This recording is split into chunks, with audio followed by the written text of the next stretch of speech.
जब हमारी हीरोइन वो टाइम देखती है ना तो आधी रात हो चुकी थी। वो कहती है आधी रात हो भी गई। तो वो अपने बैग में से कुछ ढूंढ रही थी। वो कहती है मैं सच में तुम्हारे साथ थैसलेट यहाँ पर ऐसी जगह पर टाइम नहीं गुजारना चाहती थी। तो वो कहता है क्या हुआ है एलेट। तो तभी एलेट अपने बैग से कुछ निकालती है। वो था एक गिफ्ट। वो कहती है प्लीज इसको ले लो। तो हमारा हीरो कहता है ये क्या चीज है। तो एलेट कहती है तुम्हारा बर्थडे प्रेजेंट, आज तुम्हारी बर्थडे है ना, हैप्पी बर्थडे थैसलेट। और वो कहती है मैं तो तुम्हारी बर्थडे किसी अच्छी जगह पे गुजारना चाहती थी लेकिन हम लोग यहाँ पे फंसे रह गए। तो थैसलेट वो तो बड़ा हैरान रहकर उसको देख रहा था। वो कहती है मुझे माफ कर देना कि मैं ऐसी जगह पर तुम्हारी बर्थडे वो मना रही हूँ। तो तब उसके हाथ से गिफ्ट लेते हुए कहता है मेरी बर्थडे, ऑनेस्टली मैंने इसके बारे में सोचा ही नहीं था क्योंकि बहुत लंबे अरसे पहले ही मुझे पहले कभी किसी ने ऐसे विश नहीं किया। तो तब वो स्माइल और ब्लश करा था। वो कहता है क्या मैं इसको ओपन कर सकता हूँ। तो हमारी रोन कहती है पहले अगर तुम इसको ओपन करो ना, इससे पहले मैं तुम्हें बता दूं कि मैं असल में चाहती नहीं हूँ कि तुम इस गिफ्ट को यूज करो, लेकिन फिर भी मैं तुम्हें जस्ट इन केस दे रही हूँ, ठीक है। मैं सच में चाहती हूँ कि ये वाला साइकिल तुम्हारी लाइफ का लास्ट साइकिल हो। मैं नहीं चाहती कि तुम बार बार सफर करते रहो, ठीक है। तो मैं बस दिल से कह रही हूँ कि काश तुम्हारा ये लास्ट लाइफ साइकिल हो और यही तुम्हारा लास्ट लूप हो। और तुमने अब तो बहुत ज्यादा इंतजार कर लिया ना, अब तुम इस गिफ्ट को खोल सकते हो। तो तब हमारा थैसलेट वो तो बहुत ज्यादा खुश था। वो खुशी खुशी उस गिफ्ट को खोलता है, लेकिन जैसे वो उस गिफ्ट को खोलता है ना तो वहां पे वही फ्लॉपी डिस्क थी। लेकिन थैसलेट उसको देखते ही बहुत ज्यादा शॉक हो गया था। उसको तो बहुत ही ज्यादा अजीब लग रहा था। तो हमारी हीरोइन सोचती है इसके एक्सप्रेशन तो बहुत ज्यादा बुरे लग रहे हैं। वो कहती है थैसलेट तुम ठीक तो हो ना, तुम बिल्कुल ठीक नहीं लग रहे, कहीं तुम्हें बुखार तो नहीं। लेकिन तभी वो हमारी एलेट का हाथ पकड़ लेता है। वो कहता है एलेट, और जल्दी से उसकी तरफ देखते हुए कहता है मुझे बताओ तुम्हें ये चीज कहाँ से मिली, आखिर तुमने ये कहाँ से लिया। तो पीछे से एग्नेस हमारे थैसलेट को मुक्के बरसा रही थी। वो कहती है ओए तुम्हारे साथ मसला क्या है, आखिर तुम्हें गिफ्ट पसंद नहीं आया तो बता दो ना, एलेट ने अपनी जान जोखिम में डालकर तुम्हारे लिए ये लेकर आई है। तो वो कहता है क्या तुमने अपनी जान जोखिम में डाली, आखिर ये मिला कहाँ तुम्हें, मुझे बताओ एलेट, प्लीज मुझे डिटेल से बता दो ऑनेस्टली।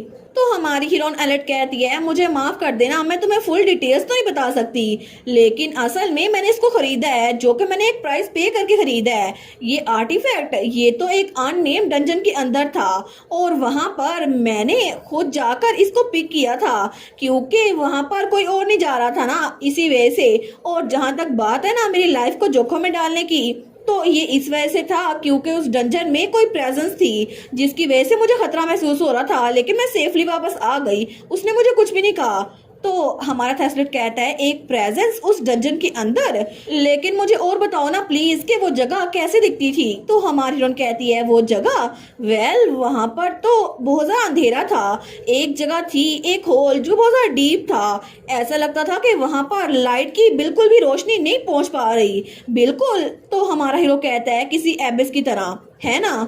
तो हमारी उन कहती है हाँ बिल्कुल, लेकिन तब वो उसका हाथ वो छोड़ते हुए कहता है वो तुम थी एलेट, एलेट रोडलिन वो तुम थी। और तब उसको गले लगा लेता है और ये वही सीन था जो कि लास्ट एपिसोड के एंड पे हमें नजर आया था। वो कहता है thank you so much AILET, thank you so much. तो हमारी हीरोइन तो बहुत ज्यादा ब्लश की जा रही थी। वो सोचती है क्या थैसलेट ने मुझे गले लगाया। तो वो कहती है थैसलेट तुम पागल तो नहीं हो गए क्या, तुम मरना चाहते हो, तुम्हें याद है ना कि मेरे पास अभी भी 10 बिलियन पॉइंट्स नहीं है और अगर तुमने मुझे टच किया ना तो हम लोग मर भी सकते हैं। लेकिन पीछे एग्नेस तो उनके मजे ले रही थी। वो कहती है देखो देखो ये बच्चे अब बड़े हो गए हैं, कितने यंग और क्यूट है ना। तो हमारी एलेट कहती है मैं मजाक नहीं कर रही थैसलेट, वो तो उसको मुक्के मारने लग जाती है। वो कहती है क्या हो अगर अचानक से तुम्हें कोई बीमारी लग जाए जिसकी वजह से तुम मर जाओ, क्योंकि हमने अगर डेट करना स्टार्ट किया ना तो फिर ऐसा अजीब सा हो सकता है, मैं भी मर सकती हूँ, क्या पता यहाँ पे कोई ड्रैगन आ जाए। और तुम्हारा दिल तो बहुत तेज से धड़क रहा है, कहीं ऐसा तो नहीं कि तुम्हें कोई बीमारी लग भी चुकी है। लेकिन तभी वो उससे दूर होता है। वो कहता है मुझे माफ करना, मैं इमोशंस में बह गया था, लेकिन ये इस वजह से है क्योंकि मुझे तुम्हारा दिया हुआ गिफ्ट बहुत ज्यादा पसंद आया। तो हमारी उन कहती है क्या गिफ्ट पसंद आया। वो कहता है और इसके अलावा thank you so much AILET, उस प्रेजेंट के लिए भी और हर एक चीज के लिए थैंक यू सो मच। तो वो तो बहुत जरा खुश था। तो हमारी उन कहती है हर एक चीज के लिए। वो कहता है नहीं नहीं कोई चीज नहीं है, लेकिन तब वो पीछे होते हुए कहती है सबसे पहले एक दूसरे से दूर होते हैं क्योंकि हमें जिंदा रहना है, ठीक है, और अपना गिफ्ट भी अपने साथ ले जाओ। लेकिन क्या तुम्हें पता है कि इस आर्टिफैक्ट का मकसद क्या है? और जैसे ही हमारा थैसलिड उस फ्लॉपी डिस्क को पकड़ता है ना, तो वहां पे नोटिफिकेशन आई थी सेव पॉइंट लाइफ सेविंग, जिसकी वजह से आर्टिफैक्ट ये रिग्रेशन सिकनेस से सफर करने वाले रिग्रेसर के लिए है। जब इसको यूज किया जाए तो अगली बार जब आप मरेंगे तो आप एग्जैक्टली उसी टाइम में वापस आ जाएंगे जहां पर ये आर्टिफैक्ट एक्टिवेट हुआ था। पीछे यूजर्स बचे हुए हैं 14-30 में से। तो हमारून कहती है तुम्हें पता है यूजर्स कितने बचे हैं? तुम्हें ये बात कैसे पता? वो कहता है इसके ऊपर लिखा हुआ है ना, इसीलिए। तो एलेट कहती है अच्छा इस वजह से। लेकिन तभी वो मुंह पीछे कर लेती है। तो हमारा थैसलिड तो उसको बड़े प्यार से देख रहा था। वो तो उसको देखकर बहुत ज्यादा खुश था। वो दिल में सोचता है एक्चुअली मैं जानता हूँ, क्योंकि इसको मैंने खुद एक्सपीरियंस किया हुआ है। ये फ्लॉपी डिस्क ये मेरी वैसी वहीं पर पड़ी थी। तो वो सोचता है इस दुनिया ने मुझे लाइफ सेंटेंस दी थी, एक सिनर को जो मेरे जैसे गुनाहगार था, लेकिन मैं उस एबस में फंसा हुआ था, एक ऐसी स्टेट में जहाँ पे ना तो मैं जी सकता था ना ही मैं मर सकता था। वहां पर वेल ऑफ इटर्नल लाइफ था और एक आर्टिफैक्ट था। मैं उस हॉरिफिक डार्कनेस में प्रेजेंट था, लेकिन मैं ये बात तुम्हें बता नहीं सकता एक अनइमेजिनरी लॉन्ग स्ट्रेच ऑफ टाइम के लिए, क्योंकि वहां पर रहना मुझे बिल्कुल पसंद नहीं था। मुझे किस चीज का होश नहीं था। और उस सारी एगोनी के टाइम में मैं बार बार विश कर रहा था कि मैं मर जाऊं हमेशा से ज्यादा। लेकिन उस सिचुएशन में भी तुम मेरे सामने आई, और ये वही टाइम था जब हमारी हीरोइन वहां से फ्लॉपी डिस्क लेकर आई थी। तो तब वो सोचता है बिल्कुल वैसे ही जैसे अभी तक तुमने बहुत बार मेरी जान बचाई है, एक बार फिर से एलेट रोडलिन तुमने मेरी जान बचा ली। और तब वो एलेट को बड़े प्यार से देख रहा था। वो उससे कहता है तुम्हें पता है इस वक्त मुझे ऐसा लगता है कि मैं इस दुनिया को बचा सकता हूँ। तो तब हमारी हीरोइन कहती है सच में तुम्हें ऐसा लगता है? तो वो स्माइल करते हुए कहती है फिर तो अच्छी बात है ना, हमें दुनिया को बचाना चाहिए। तो हमारा थैसलिड वो भी बहुत ज्यादा खुश था। वो सोचता है बिल्कुल, क्योंकि अगर तुम यहाँ पर हो ना तो मुझे लगता है कि तुम मुझे बचा सकती हो, क्योंकि मैं इस दुनिया को बचाऊंगा। लेकिन तुम फिर से मुझे बचा सकती हो, क्योंकि फाइनली तुम्हारी वजह से मुझे लगता है कि ये मेरी आखिरी लाइफ होगी, और मैं फाइनली अपनी इस बार बार वापस आने के साइकिल को खत्म कर सकता हूँ। और मैं सच में एलेट रोडलिन तुम्हारे साथ खुश रहना चाहता हूँ। लेकिन उसने ये बात हमारी एलेट को बताई नहीं थी। वो सिर्फ ये सब कुछ दिल में सोच रहा था। और अब मैं आप लोग को एक बहुत बड़ा स्पॉइलर बताने वाली हूँ। असल में वहां पर जब हमारी हीरोइन वो फ्लॉपी डिस्क लेने गई थी ना, तो वहां पर जो चीज थी ना, जो अजीब सी चीज, जो प्रिजनर था वो हमारा थैसलिड ही था। और असल में हमारा थैसलिड जो अभी वाला थैसलिड है ना, ये उसकी 17 लाइफ नहीं है, ये उसकी 117 लाइफ है। मतलब ये रीड से भी आगे वाला फ्यूचर वाला हमारा थैसलिड है।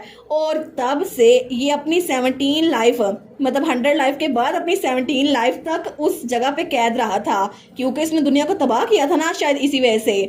और तब जब हमारी हीरोइन उस जगह पर आई थी, तो वहां पर उस फ्लॉपी डिस्क को लेने के बाद जब वो जगह तबाह हो रही थी ना, तो तब हमारे हीरो की सोल ट्रांसफर होके 17 लूप, जो कि अभी वाला थैसलिड है ना, उसकी बॉडी में आ गई थी।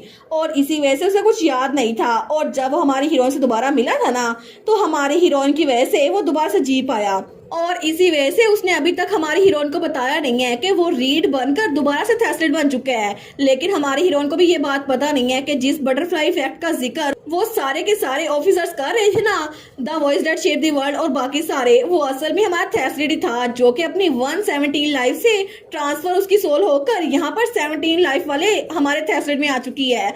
और इसी वजह से ही हमारी एलेट को इतने प्यार से देख रहा था, क्योंकि उसकी सफरिंग हमारी हीरोइन की वजह से खत्म हुई थी। और हमारी हीरोइन को अंदाजा नहीं था कि उसके उस डंजन में जाकर उस फ्लॉपी डिस्क को लेने की वजह से हमारा थैसलिड बहुत ज्यादा हो चुका था। और इस वक्त वो सच में एक अच्छा इंसान था, जो कि रीड की तरह नहीं था। लेकिन इस बार मैं उम्मीद करती हूँ कि ये हमारे हीरो की लास्ट लाइफ हो और वो हमारी एलेट के साथ खुश रहे। और सच में यार, तुम लोग 10 बिलियन हासिल कर लो ना, डेट करना स्टार्ट कर दो, कितना मजा आएगा ना जब ये कहानी असल में रोमांस फैंटेसी बन जाएगी। तो और इसी के साथ ये वाला पार्ट यहीं पर ख़त्म। तो आप लोग बताइएगा आप लोग को ये पार्ट कैसा लगा, और वीडियो को लाइक और चैनल को सब्सक्राइब लाजमी कीजिएगा। बाकी वीडियोस का लिंक भी स्क्रीन पर नज़र आ रहा होगा, तो काइंडली उनको भी चेकआउट कर ले। और thank you so much for watching my videos. Stay safe, bye bye.